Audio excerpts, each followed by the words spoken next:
बिस्मिल्लाहिर्रहमानिर्रहीम, अस्सलाम वालेकुम। Welcome to English academy with SS। Welcome to another lesson. और मैं सुमीद के साथ हाजिर हूँ कि आप जहाँ कहीं भी हैं खैरियत से हैं। फ्रेंड्स, आज के इस वीडियो में मैं आपके साथ शेयर करूंगी इंग्लिश के बहुत ही अहम जुमले। ये जुमले थोड़े से कॉम्प्लेक्स हो सकते हैं या इनमें कुछ एडवांस फ्रेजेस आ सकते हैं, लेकिन ये जुमले अगर आप सीख लेंगे और अपनी कम्युनिकेशन में इनको यूज़ करेंगे तो आपकी कम्युनिकेशन बहुत हद तक स्ट्रॉन्ग हो जाएगी। ओके, सो डेली कॉन्वर्सेशन के लिए आपने इन जुमलों को सीखना है और अपनी कम्युनिकेशन को बेहतर बनाना है।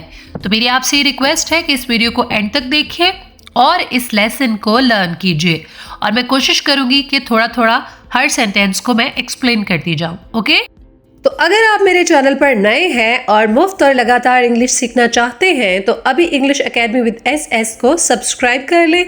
बेल आइकन को प्रेस करना मत भूला करें ताकि हर नई वीडियो आप तक पहुंच सके। चलिए आइए इस लेसन को शुरू करते हैं। घास पर ना चलिए, keep of the grass. Keep of the grass. Keep of करना, दूर रहना या परे रहने को कहते हैं। द ग्रास यानी घास से, कीप ऑफ द ग्रास यानी घास से परे रहिए, इस पर मत चलिए। सब कुछ ठीक हो जाएगा, everything will be settled. Settle होना हम ठीक होने को कहते हैं। Everything will be settled. अपने कोट के बटन बंद करो। बटन बंद करना को हम बटन अप कहते हैं। Button up your coat. Button up your coat. इसी तरह से हम शर्ट को भी कह सकते हैं, बटन अप योर शर्ट। वो खराटे ले रहा था, he was snorting. He was snorting. खराटे लेने को इंग्लिश में स्नॉट कहते हैं। He was snorting. वो एक अमीर घराने से ताल्लुक रखता है, he comes of a rich family. He comes of a rich family. Come off का मतलब होता है ताल्लुक रखना। ओके, और हम इसको फैमिली के साथ यूज़ करते हैं कि वो फलां घर से, फलां घराने से ताल्लुक रखता है। He comes of a rich family यानी वो एक अमीर घराने से ताल्लुक रखता है। अगर यहाँ पर हम कहें he comes of a noble family यानी वो एक शरीफ घराने से ताल्लुक रखता है, तो ये एक और एग्जाम्पल होगी। उसे देखकर मुझे उसके भाई की याद आए। He reminds me of his brother. He reminds me of his brother. Brother यानी भाई, और रिमाइंड कराना होता है याद दिलाना। बूंदाबांदी हो रही है, It's drizzling.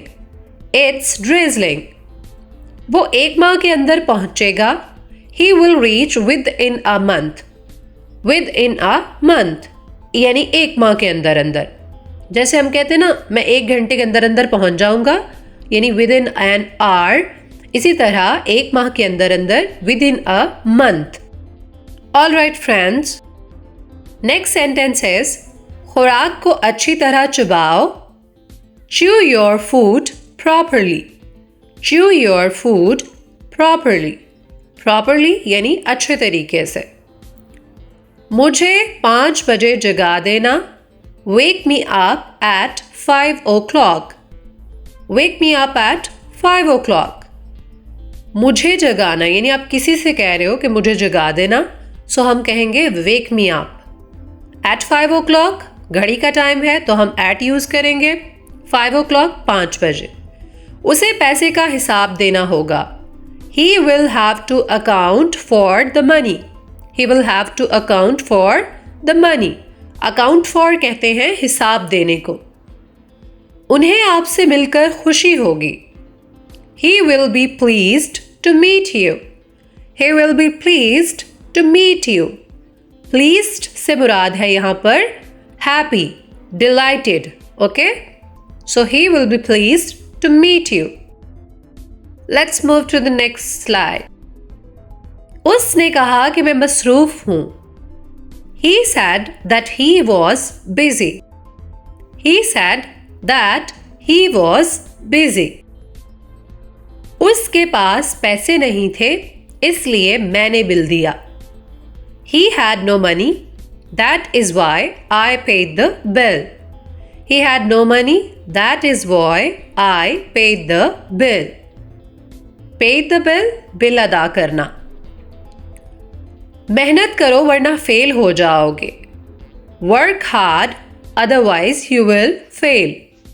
Work hard, मेहनत करो, otherwise you will fail, वरना तुम फेल हो जाओगे. चूंकि मैं फारिग था इसलिए वहां चला गया. चूंकि as I was free, मैं फारिग था, I went there, मैं वहां चला गया. As I was free, I went there. वो इतना कमजोर है कि चल भी नहीं सकता. He is so weak that he can't walk. यहाँ पर मैं आपसे ये शेयर करती चलूँ कि इस सेंटेंस को हम इस तरह भी लिख सकते हैं. He is too weak, to TOO वाला, और to walk. ठीक है, he is too weak to walk. Too basically TOO वाला टू जो है ये एक एडवर्ब है और इसका मतलब होता है एक्सेसिवली, बहुत ज़्यादा. और ये जब एक ही सेंटेंस में टू के साथ आता है, TO2 प्रेपोजिशन के साथ, तो इसका मीनिंग नेगेटिव हो जाता है. यानी हम कह रहे हैं वो इतना कमज़ोर है कि चल ही नहीं सकता. इसको हम यूँ लिख सकते हैं, he is too weak to walk. ठीक है, जैसे मैंने यहाँ इसको एडिट कर दिया, he is too weak to walk. वो इतना कमज़ोर है, इतना ज़्यादा कमज़ोर है कि चल ही नहीं सकता. ठीक है, नंगे पैर बाहर ना जाओ. Don't go out bare footed. Don't go out bare footed. Bare footed, नंगे पैर. आज मतलब साफ है. It's clear today. It's clear today. It's हमारे पास जो इट इज़ की शॉर्ट फॉर्म है वो है. इट्स क्लियर टुडे यानी आज मतलब साफ है, मौसम ठीक है. मैं इस मामले पर सोचूंगा. I will think over this matter. I will think over this matter. वो चश्मदीद गवाह है. He is an I witness. He is an I witness.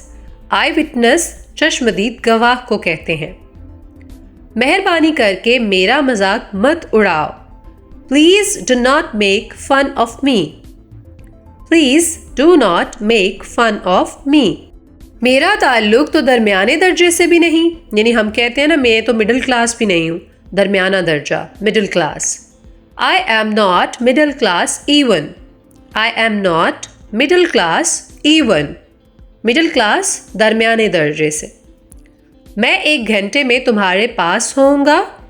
I shall be with you within an our.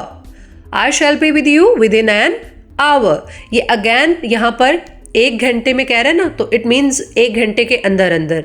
तो हम 1 घंटे के अंदर अंदर के लिए यूज़ करते हैं विद इन एन आवर, यानी 1 घंटे के, उस 1 घंटे के पूरे होने से पहले, उसके दौरान. ओके, ये मुझे कहाँ मिलेगी? Where would I be able to get it from? Where would I be able to get it from? बहुत खूब. All right. आप मज़ीद कुछ कहना चाहते हैं तो? Anything else to say? आप मज़ीद कुछ कहना चाहते हैं? Anything else to say? Alright friends, so that's all for today's lecture. I hope आपको ये वीडियो पसंद आई होगी. If you really enjoyed the lesson, give a thumbs up to this video. Subscribe English Academy with SS and share with your family and friends.